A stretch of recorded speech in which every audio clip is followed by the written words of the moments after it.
আসলে আজকে যে সুন্দর বাংলাদেশ আমরা দেখতে পাচ্ছি, এখানে একটি সুন্দর ফ্রেশ আবহাওয়া আমরা পাচ্ছি, একটা তৃপ্তি পাচ্ছি।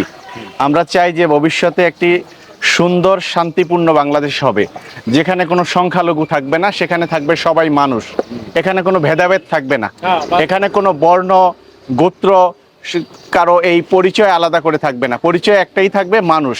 এবং মানুষ মানুষের জন্য, মানুষের জন্য, মানুষের পাশে সবাই ভূমিকা রাখবে। সেখানে যার যে ধর্ম, সেই ধর্ম পালন করতে পারবে সুন্দরভাবে, সাবলীলভাবে, এবং ধর্ম প্রচারও করতে পারবে। যার যার ধর্ম সে প্রচার করতে পারবে। যিনি ইসলাম ধর্মের অনুসারী, তিনি ইসলাম ধর্ম সুন্দরভাবে পালন করবে। যিনি হিন্দু ধর্মের অনুসারী, তিনি তার মন্দিরে গিয়ে সুন্দর পূজা করবে। এখানে কোনো হিংসা বিদ্বেষ কিছু থাকবে না।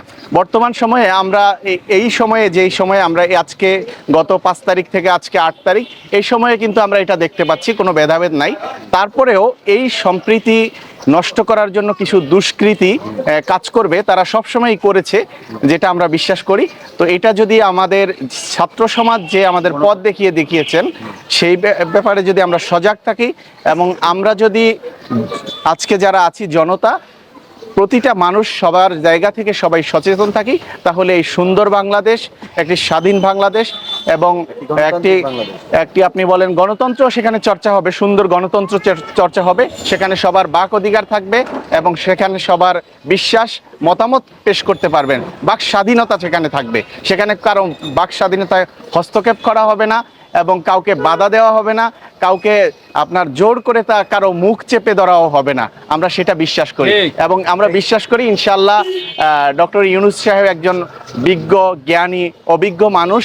তিনি সে ব্যাপারে যথেষ্ট তার যোগ্যতা আছে। তিনি বিভিন্ন দেশে ভ্রমণ করেছেন, তার বিভিন্ন দেশ নিয়ে স্টাডি আছে।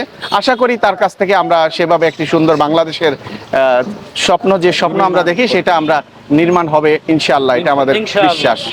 তো সে ব্যাপারে আমরা আশা করি সবাইকে, তিনি একা চেষ্টা করলে হবে না, কিন্তু তিনি আজকে তার বক্তব্যে কিন্তু সেটা বলেছেন, তাকে সহযোগিতা আমাদের করতে হবে। এজন্য আমরা যার যার জায়গা থেকে সহযোগিতা করি। দেখেন, আমরা কিন্তু একটা দুর্নীতিগ্রস্ত একটা সন্ত্রাসী গোষ্ঠীকে আমরা বিতাড়িত করেছি, আমাদের ছাত্র সমাজ যেটা নেতৃত্ব দিয়েছে।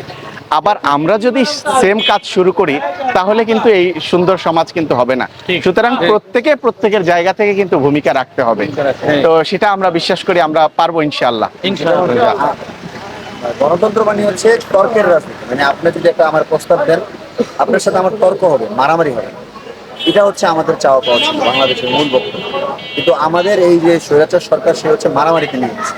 এই যে একটা রাজনীতিক যে একটা চর্চা ছিল, এই চর্চার ব্যাপারে আপনি কি বলা যায়? আসলে 5 জন ব্যক্তি যদি আপনার ফ্যামিলিতে দেখেন, আপনারা যদি 5 জন পরিবার থাকেন, একটা বিষয়ে 5 জনের কিন্তু সমান মতামত একই রকম থাকে না। 5 জনের 5টা মতামত থাকতে পারে, কারণ একটা পরিবারের অভিভাবক যিনি, তিনি তার পরিবারের 5টা সদস্য থেকে মতামত নেন, নিয়ে যেটা সবাইকে সম্মিলিতভাবে একটা মতামত তিনি সিদ্ধান্ত গ্রহণ করেন। তো মতামত থাকবে, সেখানে সবাই যার যার মতামত দিবে। মতামত দেওয়ার এই মানি না যে আপনি মতামত দিবেন, আপনার মুখকে আমি চেপে ধরবো, আপনার গলাকে আমি চেপে ধরবো, বিষয়টা এরকম না। সবাই যার যার মতামত দিবে, যেটা সঠিক সেটাই সেখানে বাস্তবায়ন হবে। এবং ইতিপূর্বে যেটা হয় নাই, যেটা বাক স্বাধীনতা ছিল না, সেখানে বাকশাল কায়েম ছিল, সেখানে গণতন্ত্র ছিল না, সেখানে স্বৈরতন্ত্র ছিল, সেখানে আপনার স্পেস ছিল না, আপনার কোনো স্বাধীনতাই ছিল না। সেটা আশা করি আমরা গত কয়েকদিন যাবৎ পেয়েছি, ইনশাআল্লাহ সামনেও আমরা পাবো। এখন বসিলার মধ্যে নাকি বিভিন্ন প্রকার ডাকাতের হামলা হচ্ছে, এই ব্যাপারে আপনারা সাধারণ জনগণ কি করছেন, আপনারা কি চান? এখানে আসলে দেখেন, ষড়যন্ত্র কিন্তু বাংলাদেশ নিয়ে অব্যাহত আছে। এটা অতীতেও ছিল, আজকেও আছে, ভবিষ্যতে আরো বেশি ষড়যন্ত্র হবে। আপনি যখন ভালো কাজ করতে যাবেন, আপনার পিছন থেকে টেনে ধরবে লোকজন আপনাকে। তো এই ষড়যন্ত্র প্রতিহতের জন্য এই বসিলাবাসী সবাই ঐক্যবদ্ধ, এবং সবাই এই ব্যাপারে সচেতন আছে। তারা সবাই যার যার জায়গা থেকে ভূমিকা রাখতেছে। এখানে কোনো সন্ত্রাস ঢুকতে পারবে না, কোনো চাঁদাবাজ ঢুকতে পারবে না, কোনো ডাকাতও ঢুকতে পারবে না। যখনই আমরা এখানে খবর পাচ্ছি, সবাই ঐক্যবদ্ধভাবে সেটা প্রতিরোধের চেষ্টা করতেছি, এবং এটা অব্যাহত আছে। আমাদের মসজিদ থেকে মাইকিং হচ্ছে, সবাই সচেতন আছে এই ব্যাপারে। আশা করি এখানে কারো কাছ থেকে চাঁদাও চাওয়া হবে না, এখানে কোনো ব্যবসায়ীর ব্যবসা করতেও সমস্যা হবে না, সবার বাক স্বাধীনতা থাকবে।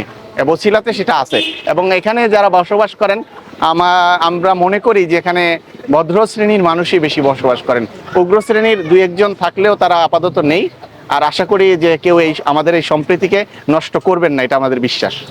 ধন্যবাদ ভাই আপনার। আমার ব্যাটারি চার্জ চলে গেছে, নাহলে আরো কথা বলতাম আপনাদের সাথে। সো বছিলাতে আমরা আসলাম এবং প্রত্যেক মানুষের সাথে কথা বললাম। সাধারণ মানুষ কি বলে, সাধারণ মানুষ কি চায়। সাধারণ মানুষ চায় হচ্ছে একটি গণতান্ত্রিক দেশ, সাধারণ মানুষ চায় একটি কথা বলার দেশ, সাধারণ মানুষ চায় জিনিসপত্রের ঊর্ধ্বগতি যেন কমে যায় এবং যেই সিন্ডিকেট যে রয়েছে সেই সিন্ডিকেট যেন সরে যায়। আমাদের ব্যাটারি চার্জও শেষ হয়ে গেছে। আপাত দৃষ্টিতে আমি হ্যালো মুসাফির থেকে মাহমুদ হাসান বলতেছি। ধন্যবাদ সবাইকে।